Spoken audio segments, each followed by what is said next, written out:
So hey, it's been quite a few weeks. In fact, I'm not even sure if I've done one in 2024 yet, but just a devotional. We've been doing a lot of work here at the church, just trying to change some things, get some things ready, and we've got something exciting happening. I'm not going to tell you much more, but you can kind of see behind me. There's some things going on as we're just trying to do a better job, be more excellent in all that we do, because God is worthy of all that. But as I was reading this morning, I just couldn't help but share this. So we're if you're reading with us, we're reading through the book of Genesis, or parts of Genesis. I'm really talking about creation. Creation is a call to worship. And this idea that God has created us, and He's created us to worship, to be in relationship with them. But then we're reading this morning about the generations. We're reading about Cain and his generations, those that follow him, and then Seth and his generations. And something really struck me, but maybe it's because it's my history, it's my life. When I think about generations, so often what I hear in circles is my parents or my grandparents or my great-grandparents. I'm a fifth generation, fourth generation. I'm this, I'm that. We claim that identity. We claim that identity as our own, and therefore we are a product of our generations. We're a product of that which came before us.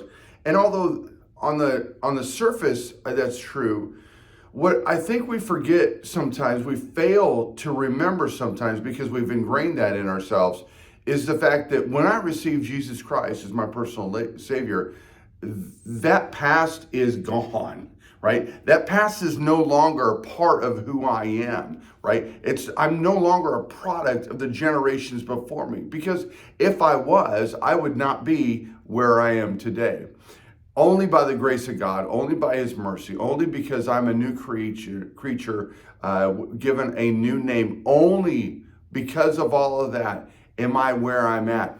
I am not a product of my mom and my dad. I'm not a product of my grandparents any longer, right? Because I have a Savior. I have one that has made me a new creation. The old man is gone and the new man has risen. So I just wanted to get on today and encourage you and remind you that there may be things in your past, there may be things in your parents' past, generational sins. There may be those things. Maybe you look back and you're like me, and there's no preachers in my history. There's no preachers in my family. That doesn't stop me from being what God has called me to be. He's called me to pastor a people, right? And it's not the generations before me that made me a pastor. It's God who called me to shepherd His people. And that's who I answer to. That's who I serve. And it's not about my being fifth generation, right? It's about being the child of God that I was created to be, to know God and to be known by Him.